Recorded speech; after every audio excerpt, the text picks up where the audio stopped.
अगर स्थानीयता नीति विधानसभा से पारित होती है तो वह सार्थक हस्तक्षेप होता है। तब आप देखते हैं कि खतियान आधारित स्थानीयता और तृतीय और चतुर्थ श्रेणी की नागरिकता नौकरियों में जो है स्थानीयता को जो जोड़ा जाए, खतियान को जोड़ा जाए, वह संशोधन होता है। लोगों ने देखा है वो चाहे लोगों के न्याय के सवाल हो, चाहे पुलिस उत्पीड़न का सवाल हो, राज्य के कहीं चाहे नेतरहाट जमीनों का मसला हो, फायरिंग फील्ड रेंज का मसला हो, तमाम जगहों का मसला हो, चाहे पत्थलगड़ी के आंदोलन पर लोगों को मुकदमे का सवाल हो, इन सारे सवालों और चीजों पर मजबूती से बात होती है। चाहे जब पोषण सखियों को भाजपा की सरकार बाहर हटा करके कर रही हो या अनुबंध कर्मियों का सवाल हो, ये अभी 6 महीने में अगर आप देखें तो सबसे सार्थक काम हुआ है कि लगातार इस दिशा में सरकार ने बढ़ा है। तो इन पॉलिसियों की बात, और इसीलिए जहां से आगे बढ़ चुका है, रघुवर दास को झारखंड से विदा करके, भाजपा को झारखंड से विदा करके,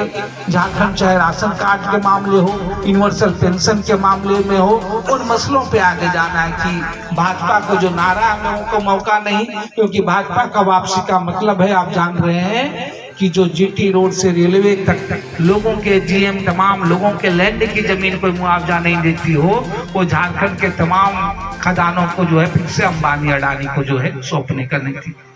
झारखंड में आप जान रहे हैं भाजपा का वर्चस्व बढ़ने का मतलब है कि फिर से जो लगातार जिस बात को मनोज जी कह रहे थे कि अगर नौकरियां हैं, नौकरियों की तो ये बात कर रहे हैं, नौकरियां कहाँ से देंगे ये, जब यहाँ के सारे खदाने एनटीपीसी अंबानी अडानी की तो बात छोड़ दीजिए, एनटीपीसी को भी जो खदाने कोयला के खदान मिल रही है, वहां भी भारत सरकार ने पूरा फ्रेंचाइजी का सिस्टम कर दिया है, कोई सरकारी स्थानीय नौकरियां नहीं। तो ये जब पॉलिसियां भारतीय जनता पार्टी की रहेगी, नौकरी कहां से भाजपा का आने का मतलब है कि राज्य में अगर ये पारित होता है कि निजी क्षेत्रों में भी 75% स्थानीय लोगों को विधेयक दो, तो भाजपा की सरकार रंगा लगाती है कि भाई नहीं, बीसीसीएल, सीसीएल, एनटीपीएससी जो पीएसयू है, पब्लिक सेक्टर यूनिट है, उस पर ये नीति नियम लागू नहीं होगा। तमाम चीजों आप प्राइवेट निजी कंपनियों को दे रहे हैं, फ्रेंचाइजीज को दे रहे हैं, आप दबाव डालते हैं कि स्वास्थ्य में, स्कूलों में जो आप कंप्यूटर शिक्षक हैं, आप जो बिजली में जो हमारे जो है बिजली मित्र हैं, जो मित्र हैं, तमाम लोग हैं, तमाम आप कहते हैं कि आप प्राइवेटाइजेशन करो, फ्रेंचाइजी को करो, तभी हम अनुदान आपको देंगे, तभी केंद्र का हिस्सा देंगे, नहीं तो आप रोक देंगे। तो भाजपा की वापसी का मतलब है कि स्थानीयता का विधेयक जो झारखंड विधानसभा से पारित हुआ है, जो 2 बार जो है राज्यपाल जो वापस लौटा है, जाहिर सी बात है इस कवायद को कमजोर करना। भाजपा की वापसी का मतलब है कि जो देश के सबसे बड़े न्यायालय में जो हम कहते हैं सुप्रीम कोर्ट, जब वो डिसीजन देती है कि झारखंड की राशि, झारखंड का बकाया 4 किस्तों में जो है सो वापस किया जाए, कम से कम आगे रॉयल्टी का पैसा दिया जाए, उसके खिलाफ अपील करते हैं। आप जानते हैं उनके लिए अंबानी अडानी के हितों के में है। भाजपा की वापसी का मतलब है वो गोगो दीदी करेंगे, वो रानी करेंगे जो लोगों की मेहनत की कमाई का पेंशन बंद कर रहे हैं, जो सरकारी नौकरी में है उनका जिन्होंने पेंशन बंद कर दिया है। आज रेलवे हो, आज बीसीसीएल हो, आज बैंक हो, आज सेना हो, तमाम जगहों ने जिन्होंने ओल्ड पेंशन बंद कर दिया है, वो क्या देंगे? जिनका मतलब है जो मजदूरी का पैसा आपको नहीं देंगे। इस राज्य में जो है झारखंड में मनरेगा की सबसे कम मजदूरी है, वो आपको सहयोग क्या करेंगे? जिनका मतलब है जो आपका पैसा बचा गए हो, सहारा की संपत्ति जब्त करने के बावजूद सहारा की राशि लोगों को वापस नहीं कर रहे हैं। तो इस बात को सवाल है, बगोदर के जो सवाल है, बगोदर के जो विकास है, वो तो है अपनी जगह तमाम चीजों, लेकिन भाजपा का मतलब है कि इन तमाम चीजों को लेकर के इस राज्य जहां से आगे बढ़ चुका है, जहां से भाजपा को पीछे हटते हुए इन सवालों को लेकर के आगे बढ़े हैं पिछले 3 सालों में सरकारों में, वो फिर से गाड़ी पीछे मोड़ना। और भाकपा माले के प्रतिनिधि के जीत का मतलब होता है इस गठबंधन में भाकपा माले के लोगों की संख्या अगर बढ़ती है तो समझ ले हैं।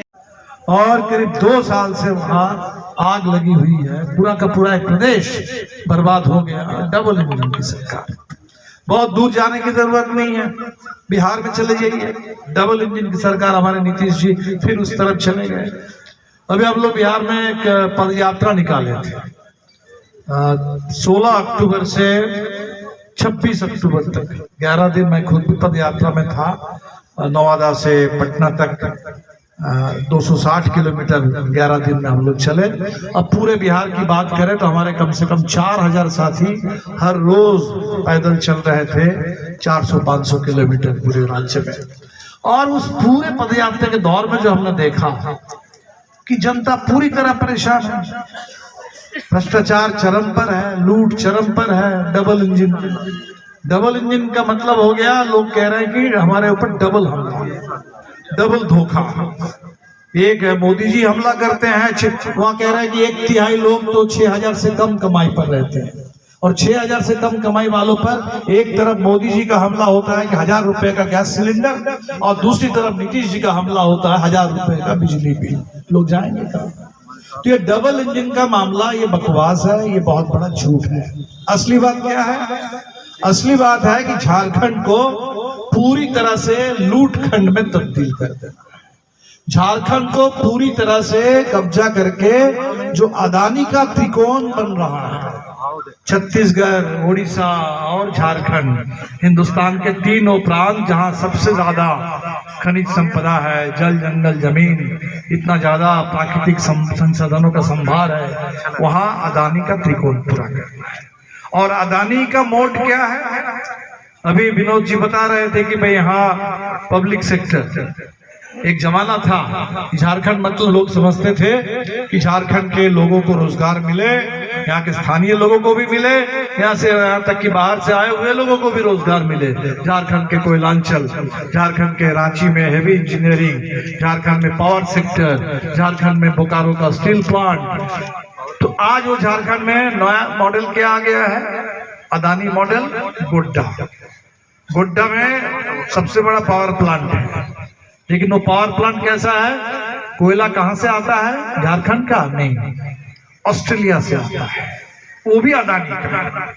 मोदी जी ने ऑस्ट्रेलिया पर दबाव डाल करके अदानी को वहां ठेका दिलवा दिए कोयला खदान का, वहां से महंगी कोयला आता है। झारखंड के किसानों की जमीन गई, झारखंड का पानी गया, झारखंड के हिस्से में प्रदूषण आया, और बिजली कहाँ जाती है? महंगी बिजली वो बांग्लादेश में जाती है। और अभी बांग्लादेश में सत्ता परिवर्तन के बाद मुश्किल लग रहा है कि वहां हो सकता है लोग बिजली ना खरीदे, तब वो महंगी बिजली अब हिंदुस्तान में बेचने की तैयारी हो रही है। तो कोयला खरीदने में भी मुनाफा अदानी का, बिजली बेचने में भी मुनाफा पूरा का पूरा अदानी का। और मोदी जी का काम है कि बस अपने मित्र को ठेका दिलवाते रहो और देश के तमाम खनिज संपदा, जल जंगल जमीन, सड़क, हवाई अड्डा, बंदरगाह उनके हवाले करते रहो।